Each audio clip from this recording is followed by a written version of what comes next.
tearing the fabric of life.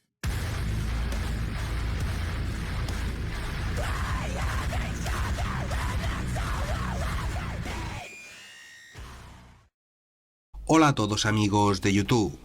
Hoy estamos aquí en un nuevo vídeo de esta temática sin guión. Vamos a hablar de lo sucedido el sábado y el domingo en WrestleMania 41 en ambas noches. Antes de comenzar, lo primero que quiero decir es que es un WrestleMania que ha sido bastante criticado en redes sociales. Y a mí personalmente no me pareció tan malo como se está diciendo, de hecho me pareció bastante bueno. La noche 2 seguramente fue más redonda que la primera, aunque la primera, el main event, a mi gusto fue bastante mejor que el de la segunda. Pero bueno, vamos a entrar rápidamente en materia. El opener de la primera noche, como todos sabemos, esa lucha por el campeonato mundial de los pesos pesados, Jey Uso que derrotaba a Gunther. Y bueno, la realidad es que el combate me gustó, creo que ofrecieron una lucha sólida. Pese a que como a prácticamente todo el mundo el resultado no me convenció, yo ya sabéis que soy muy fanático de Gunther. Creo que Jey Uso no está preparado para ser campeón mundial, pero es cierto que al menos el samoano mostró una mayor variedad de movimientos, no basó su ofensiva únicamente en super patadas y en splashes. Le vimos ejecutar una powerbomb, por ejemplo, le vimos ejecutar esa llave de sumisión que sería definitiva, y yo creo que es aquí donde está el mayor problema, partiendo de la base de que casi todo el mundo que yo conozco que es seguidor de la lucha libre quería que Gunther retuviese el campeonato. La manera de hacerle perder ahí me parece francamente equivocada, no solo porque sea por sumisión, sino por la manera en la que se rinde rápidamente. Y entiendo que este primer resultado ya fue empezar con el pie izquierdo WrestleMania y por eso a mucha gente no le terminó de gustar, pero yo creo que hay que ver un evento en conjunto y no porque un resultado no nos guste ya crucificar el evento entero, que como digo a mí me pareció bastante bueno. La victoria de Jey Uso me parece un error, no le veo potencial como campeón mundial. Veremos a ver qué oponentes tiene durante su reinado. Puede que sea un reinado de transición, veremos, porque yo sinceramente no le veo con 300 días como campeón hasta el siguiente WrestleMania, por ejemplo. Y sobre todo muy interesante ver qué es lo siguiente para el general del ring. Creo que podrían empezar a construir el personaje de Gunther en WrestleMania de una manera en la que no esté siempre a su mejor nivel.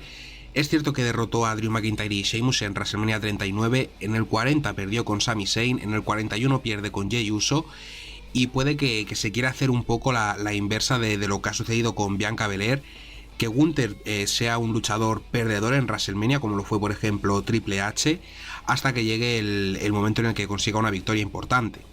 Continuando con la cartelera, teníamos la lucha por los campeonatos mundiales en parejas el nuevo día, que se enfrentaba a War Raiders. He de decir que fue una lucha totalmente de relleno, era la que menos me interesaba de toda la cartelera. Aún así creo que dieron un combate sólido. Me gusta la decisión de que New Day consigan un nuevo reinado, porque como dije en el vídeo de las predicciones, no les hemos visto en esta faceta tan villanesca. Y ya a mí personalmente me gustan más que los vikingos. Todos sabemos que la división en parejas de Raw es inferior a la que tenemos en SmackDown, aunque es muy probable que Fraxium, el equipo de Nathan Fraser y Axiom, ascienda al main roster, ya que perdieron los campeonatos en parejas en Stand and Deliver. Y yo creo que deberían ir para Raw porque la marca azul tiene una buena división en parejas y la de Raw es bastante floja, pero por el momento yo estoy contento con que Kofi Kingston y Xavier Woods sean los campeones. Posteriormente teníamos esa lucha entre Jade Cargill y Naomi, y he de decir que me sorprendió para bien. Pensaba que Jade Cargill no iba a estar al nivel de lo que requería una lucha en WrestleMania, una lucha muy importante, y sí lo estuvo. La verdad es que no recuerdo ningún botch notable ahora mismo en aquella lucha. Naomi se sigue asentando como una villana muy potente, una villana que podría ser la top heel de la división femenina si es que se lo permiten. Y la Tormenta, que cumplió su venganza dejando una buena actuación en WrestleMania, una buena actuación en una lucha individual, que creo que es algo que todavía no habíamos visto de Jade Cargill en WWE. Y veremos cuál es el siguiente paso en la carrera de ambas. Puede que haya una revancha en Backlash, puede que Bianca Belair se involucre ahora que está alejada del campeonato femenino de WWE.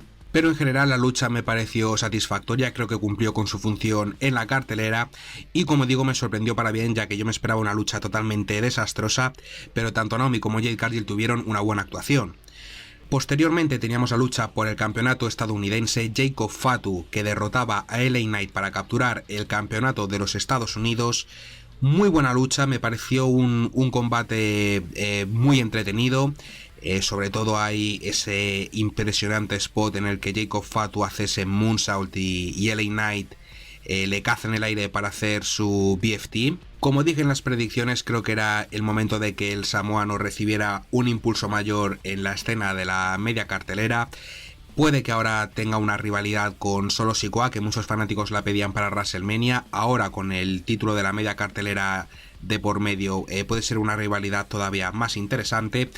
Pero lo que está claro es que Jacob Fatu se tiene que desvincular ya por completo de Bloodline, de toda la historia de la familia samoana, y lanzar su carrera en solitario, ya que creo que todos estamos de acuerdo en que es el samoano con mayor potencial de la nueva versión del linaje.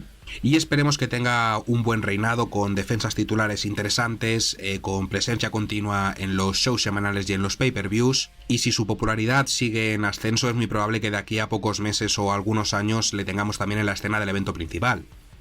Después teníamos esa lucha improvisada entre el Grande Americano y Rey Fénix, que sustituía a Rey Mysterio por lesión, y he de decir que me pareció muy interesante, sobre todo porque fue una lucha muy improvisada. La lesión de Rey Mysterio sucedió en el último episodio de SmackDown, es decir, una noche antes de WrestleMania. No tuvieron demasiado tiempo para preparar el encuentro. Aún así creo que tuvieron una química y una compenetración excelentes, un choque de estilos brutal entre la técnica del Grande Americano y la agilidad de Rey Fénix, que bueno, como ya dije, como he dicho en muchas ocasiones, es uno de mis luchadores favoritos. Creo que es la superestrella con mayor habilidad en altos vuelos que yo he visto en mi vida, quizás seguido de cerca por Ricochet. Y otro detalle que me gustó bastante del encuentro fue la involucración del hijo del vikingo, que es otro talento totalmente impresionante. Y ahora con la compra de AAA por parte de WWE podemos tener luchas totalmente memorables, y este personaje del Grande Americano puede ayudar a que se introduzcan varios talentos mexicanos en WWE. En el Pre-Main Event teníamos esa lucha por el campeonato femenino de la WWE, Tiffany Stratton, que se enfrentaba ante Charlotte Flair. Sinceramente yo me esperaba una de las mejores luchas femeninas de todos los tiempos, porque somos conocedores del talento de ambas féminas. Creo que Charlotte Flair es probablemente la luchadora más talentosa que ha existido en toda la industria, y Tiffany Stratton la verdad es que es un poco esa versión moderna de Charlotte. Creo que es una mujer destinada a triunfar, candidata a convertirse en una de las mujeres más representativas de una determinada época en WWE y una de las mayores leyendas femeninas de todos los tiempos. Este era el primer enfrentamiento importante entre ambas, con el campeonato en juego en un escenario como WrestleMania. Muchas personas, yo incluido, pensábamos que quizás Charlotte no haría lucir bien a Tiffany si es que salía derrotada. También he visto varios comentarios de personas a las que no les gustó demasiado la lucha. Yo personalmente no lo entiendo, me pareció una lucha muy disfrutable, creo que tuvieron una buena química. Tuvo varios elementos en los que ambas demostraron su talento. Luego también hubo un poco de pelea más física, y prueba de ello son los hematomas con los que terminó Tiffany en la cara, con ese diente roto, sangrando también un poco por la frente. Y lo más importante de todo es que Tiffany consiguió retener el campeonato contra Charlotte. Continúan impulsando a Stratton, y la reina, que si acepta este rol de impulsar jóvenes talentos, puede entregar luchas espectaculares con buenos resultados, puede reducir su calendario de apariciones en WWE a los eventos más importantes y entregar luchas de ensueño para impulsar a talentos femeninos, que la WWE la verdad es que necesita una renovación en este aspecto para no tener siempre a las mismas mujeres en los eventos principales de los pagues por ver. Por último teníamos la triple amenaza Seth Rollins, que se enfrentaba ante CM Punk y ante Roman Reigns, un CM Punk que estaría acompañado de Paul Heyman. Y bueno, creo que no hay demasiado que decir. Como visteis en mi vídeo de resultados, yo la puntué con 5 estrellas. Tendría que volver a ver muchas triples amenazas, pero creo que es la triple amenaza más excelente que he visto en mi vida, por encima del Chris Benoit Triple H Michaels de WrestleMania 20, el Bryan Batista Orton de WrestleMania 30, el Reigns Edge Bryan del 37. Creo que es una triple amenaza que lo tuvo absolutamente todo, momentos dramáticos, una psicología y un storytelling impresionante, y la verdad es que, aunque en las predicciones terminé diciendo exactamente lo que sucedería, era un rumor que estaba entre los fanáticos de WWE, sí me gustó la manera en la que se realizó, en la que se llevó a cabo. Yo sinceramente me lo esperaba en el momento en el que están CM Punk y Roman Reigns pidiéndole la silla a Paul Heyman. Creía que en ese momento Paul Heyman iba a lanzar la silla al fondo del cuadrilátero, que estaba Rollins ya levantándose, pero no, lo hicieron más largo, con más dramatismo. Primero le da la silla a CM Punk, lanza el golpe bajo, parece que se va a liar con Reigns, lanza el golpe bajo también a Reigns, y finalmente es Rollins que vuelve un poco a esa esencia del arquitecto, de ese personaje tan villano del año 2014-2015. Una nueva referencia a aquel mítico segmento en el que Rollins traicionó a sus hermanos de The Shield, sillazo en la espalda para Roman Reigns, posterior curve stomp, y Rollins que conseguía la victoria. Me parece la decisión acertada, se une a Paul Heyman, creo que puede ser una unión muy provechosa, sobre todo para WWE, porque como ya dije, ni Paul Heyman ni Seth Rollins necesitan el uno del otro, se bastan por sí mismos, pero su unión puede ser una de las parejas más importantes de la WWE durante el tiempo que estén juntos, e incluso he leído rumores sobre que se podrían unir a esa facción, a esa supuesta facción de John Cena y The Rock. La verdad es que sería impresionante, pero creo que Rollins continuará con su carrera en solitario. De este modo terminaba la primera noche de WrestleMania. Como digo, todas las luchas estuvieron bien. Hubo algunas mejores que otras en las que los resultados no acompañaron, sacando el main event, que es totalmente aparte del resto de la cartelera, muy superior, realmente muy superior a todas las luchas de WrestleMania de ambas noches. Pero en general creo que fue una noche 1 satisfactoria y que le dejaba complicado a la noche 2 superarla, aunque en mi opinión creo que lo consiguió, como siempre, a excepción de ese main event. Y es que en la noche 2 el opener sería esa triple amenaza por el campeonato mundial femenino entre Io Sky, Rhea Ripley y Bianca Belair. Una fantástica triple amenaza. Es cierto que viniendo de la que veníamos el sábado podría haber resultado en un desastre si no se compenetraban bien, pero qué buena lucha dieron las tres féminas, Rhea Ripley, Bianca Belair y especialmente Io Sky, que se lucieron. Ofrecieron secuencias impresionantes, cada una brilló dentro de su propio estilo, y aunque mi apuesta personal era para la superlativa, para que agrandase ese récord en WrestleMania a 5 victorias sin ninguna derrota, la realidad es que la victoria de Io Sky no me desagrada en absoluto. De hecho era mi segunda opción. Yo lo único que no quería era que lo ganase Rhea Ripley, porque ha sido campeona hasta hace muy poco, ha tenido reinados que a mí no me han terminado de convencer, la verdad. Espero que le den a la japonesa un reinado largo y duradero, porque es una absoluta estrella, puede ofrecer encuentros impresionantes prácticamente con cualquier otra luchadora del vestuario. Y también quería destacar la conclusión de la lucha, porque no sé si fui al único, pero me recordó mucho a la primera victoria titular de Jeff Hardy por un campeonato mundial en Armageddon 2008 contra Triple H y Edge. Es muy similar por el hecho de que Bianca Belair aplica su beso de la muerte sobre Ripley, y cuando la está cubriendo aparece Io Sky de la nada con ese salto mortal desde la tercera cuerda y cubre precisamente a Bianca para conseguir la victoria y retener. Muy similar a lo sucedido en Armageddon cuando Triple H le hace el pedigrí a Edge. Le cubre solo con la punta de los dedos. Jeff Hardy aparece de la nada haciendo el Swanton Bomb y cubre a Edge para capturar el campeonato mundial. La conclusión me pareció extremadamente similar y, sobre todo, como digo, muy contento por Io Sky, aunque yo personalmente habría hecho ganar a Bianca y convertirla a heel, pero es cierto que tiene mucho más sentido ese cambio de personaje a villana, habiendo salido derrotada de WrestleMania, que como campeona. Y si esto termina con un tour heel de Bianca Belair que venimos muchos fanáticos demandando desde hace bastante tiempo, estaré más satisfecho todavía. A continuación teníamos esa pelea callejera entre Drew McIntyre y Damian Priest. Lo primero a destacar, la entrada de Damian Priest con Kerry King, el guitarrista de Slayer, un grupo que me encanta, ya conocéis mis gustos musicales.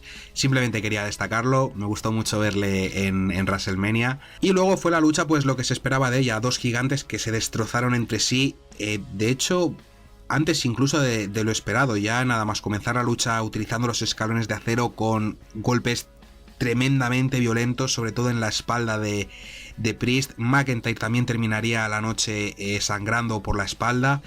Ambos se castigaron muchísimo, fue una lucha muy física, muy intensa, con golpes muy contundentes, con buen uso de las armas, como ya he mencionado, esos escalones de acero, también hubo sillas, creo que se rompieron 3 mesas, no sé si me faltará alguna por ahí, creo que fueron 3. Y para mí lo verdaderamente importante, aparte de por supuesto que la lucha fue buena, es el hecho de que Drew McIntyre ha conseguido la victoria. El escocés ha derrotado en WrestleMania 41 al hombre que le arrebató el título en WrestleMania 40, que fue donde comenzó el desastroso año de McIntyre. Y como dije en el vídeo de las predicciones, creo que puede empezar una ruta de venganza con todos los responsables de que el anterior año le haya ido tan mal, lo cual inevitablemente nos lleva a volver a pensar en CM Punk. Y creo que el siguiente año para McIntyre va a ser muy provechoso, creo que se va a convertir en un pilar fundamental para la escena del evento principal. Creo que puede llegar a capturar un campeonato mundial dentro de poco tiempo y esperemos que esta importante victoria impulse de nuevo a McIntyre a conseguir grandes logros. A continuación teníamos esa batalla fatal de 4 por el campeonato intercontinental, Bron Breakker que ponía en juego el campeonato ante Penta, Finn Balor y Dominic Mysterio. Y bueno, una gran lucha fatal de 4. Como es habitual en estas luchas multitudinarias, hay una acción constante, un ritmo muy frenético.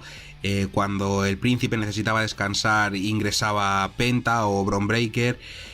Precisamente estos dos fueron las grandes estrellas del choque, los que llevaron el peso durante la mayor parte de la lucha, entre los que parecía que se podía disputar el ganador del encuentro, Dominic y Finn Balor, que trabajarían en equipo como Judgment Day, hasta un momento en el que Dominic Mysterio vio una oportunidad de aplicar el 619 sobre su compañero. Trató de ejecutarlo, pero Finn Balor le detuvo.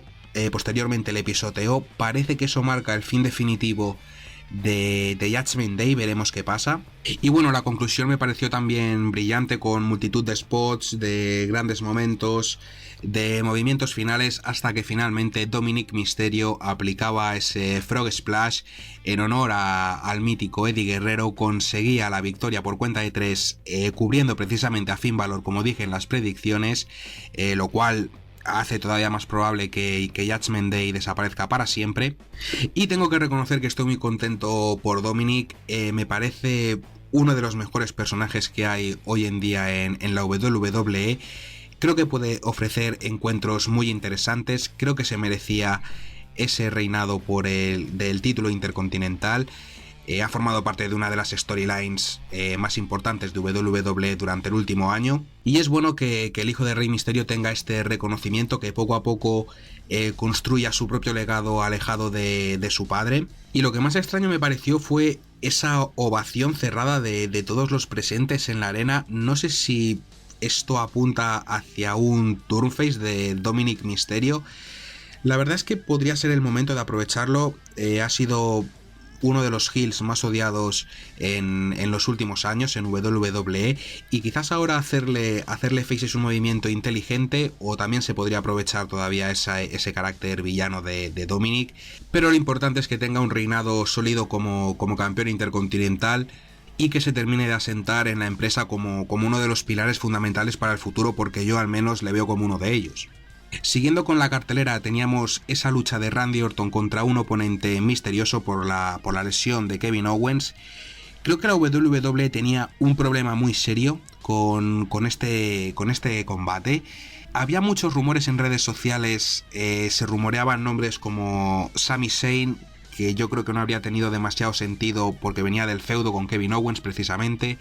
Solo Sikoa, que yo creo que habría sido una muy mala decisión.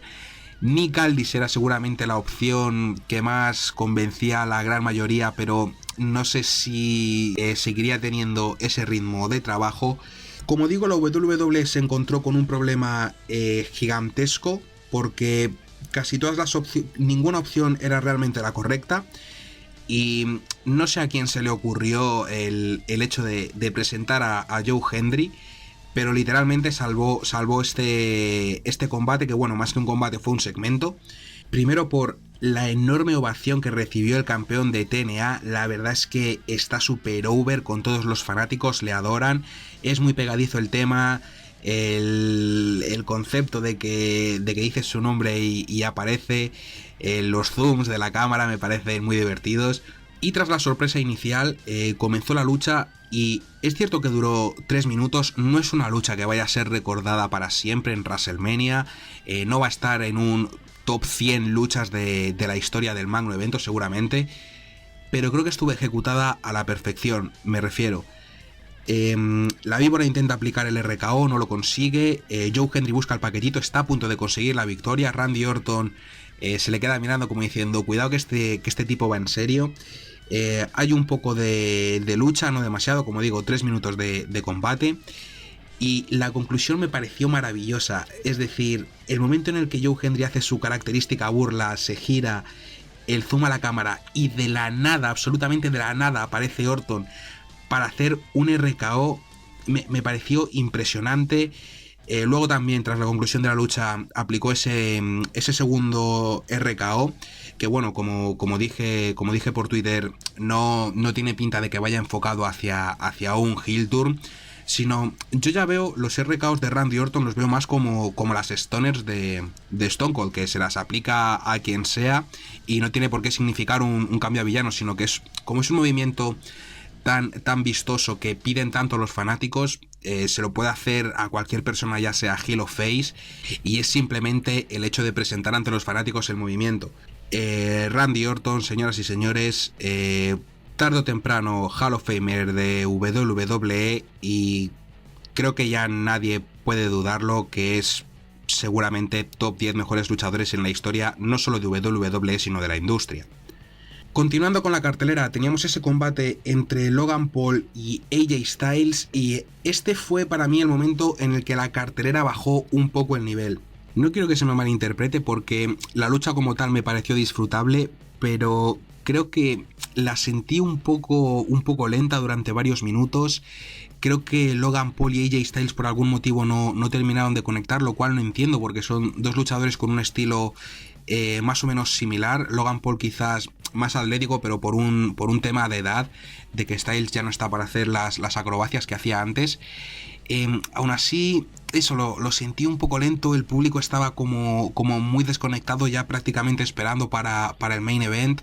Creo que si hubiera estado más al principio de la cartelera, como la segunda o tercera lucha de la noche, habrían conectado más, habría habido mayores reacciones, y eso también, quieras que no, acompaña a los combates. Aún así, como digo, creo que dieron una lucha bastante entretenida, donde Logan Paul, una vez más, demostrando el enorme talento que tiene.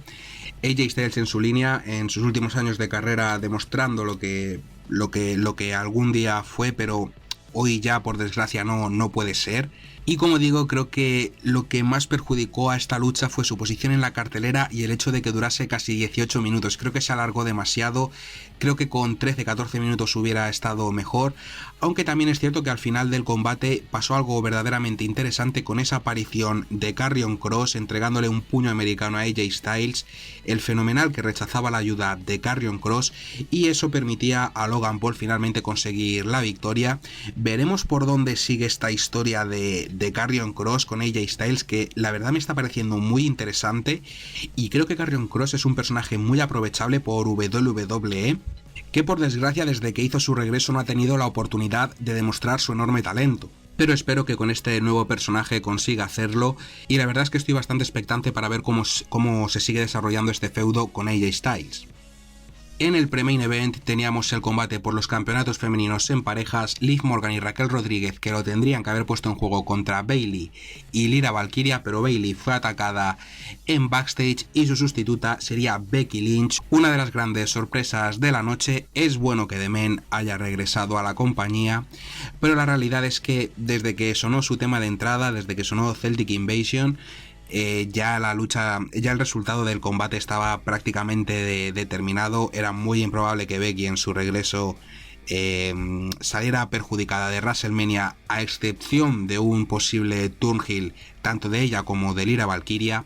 Esto finalmente no sucedió. La lucha me pareció disfrutable y creo que podrían haber hecho algo más. Pese a ser un combate decente, disfrutable y sólido, creo que es junto al otro combate por parejas entre War Raiders y The New Day las dos peores luchas de este WrestleMania, cada uno de sus respectivas noches. Y bueno, finalmente en el Raw post WrestleMania, que sabemos que es un episodio especial de la marca roja en el que siempre suceden cosas interesantes, Becky y Lyra Valkyria perderían esos campeonatos en parejas precisamente ante Liv Morgan y Raquel Rodríguez, y fue entonces cuando se ejecutó el turn heel de The Men, que veremos en qué desemboca, posiblemente en una rivalidad con Lyra Valkyria por el campeonato femenino de la media cartelera. Por último teníamos el main event de la noche, esa lucha por el campeonato de WWE, John Cena que se enfrentaba a Cody Rhodes. Fue un gran main event, a mi parecer, el resultado fue el correcto. John Cena, que hace historia, captura su 17º campeonato mundial, superando el récord de Ric Flair. Y yo creo que lo único que me dejó un poco frío fue la conclusión. Es bueno que el ex líder de la C-Nation presente estos nuevos recursos como villano a la hora de competir. Ayer utilizó muchísimos recursos típicos de heels, los piquetes a los ojos, el hecho de quitar el protector del esquinero, la presencia de Travis Scott que le favoreció, aunque yo personalmente eché de menos a The Rock. Creo que debería haber aparecido él en lugar de Travis Scott para ejecutar alguna Rock Bottom. Cody sale bastante bien parado de la lucha, resistió hasta 4 ajustes de actitud de su oponente. Y finalmente Cena, que iba a golpear con el campeonato a la pesadilla americana, Cody lo impidió. Iba a golpear Cody con el campeonato a John Cena, pero se arrepintió por ese personaje tan extremadamente face que tiene. No quería ganar de esa manera, lo cual aprovechó Cena para lanzar un golpe bajo, referencia a lo ocurrido en Elimination Chamber, y ahora sí conseguía impactar con el título directamente en la cara de Cody Rhodes para conseguir la victoria. Creo que fue un final algo anticlimático porque Cena gana la lucha con un golpe con el título que muy pocas veces ha sido definitivo en un combate en WWE. Hubiera preferido que le dejase inconsciente con el STF, o que hubiese aplicado un quinto ajuste de actitud. Ese ajuste de actitud que realizó desde la segunda cuerda podría haber sido también un buen final, ejecutado posteriormente, por supuesto. Pero la realidad es que el combate me dejó un sabor agridulce precisamente por eso. Disfruté mucho el main event, me pareció una lucha muy sólida, pero la conclusión no me terminó de convencer, la sentí algo anticlimática. Aunque bueno, lo realmente importante es eso, es el hecho de que Cena es 17 veces campeón mundial, y veremos ahora cómo se desarrolla su reinado. La semana que viene traeremos un vídeo al canal repasando esos 17 campeonatos mundiales que ha tenido, cómo fueron, y posteriormente seguramente haga también un vídeo sobre rivales que podría tener Cena en este último reinado seguramente de su carrera. Y bueno amigos, pues así fue WrestleMania 41, profundizando más en una opinión más personal, no solo en los resultados como tal, como hice en los vídeos del sábado y del domingo. Y bueno, para cerrar pues repetir lo mismo, que me pareció un WrestleMania disfrutable pese a lo que diga la mayoría de la gente. Es cierto que veníamos del 40, que fue un evento que cambió la historia de WWE literalmente, que comenzó una nueva era. Era difícil de igualar, para mí no ha superado a WrestleMania 40, pero sí que creo que es un WrestleMania importante y que ha cumplido su función como lo que debe ser la vitrina de los inmortales, presentando buenos encuentros, cambios titulares muy importantes, varias sorpresas especialmente en la noche 2 y el inicio de varias historias que pueden ser determinantes para la empresa en el siguiente año. Así que nada, para terminar pues lo que os digo siempre, dejen su like si les gustó, en comentarios cualquier opinión que quieran dar o preguntas que quieran que responda en próximos vídeos, suscríbanse para más contenido y activen las notificaciones para no perderse ninguno de mis siguientes vídeos. Un saludo y hasta la próxima.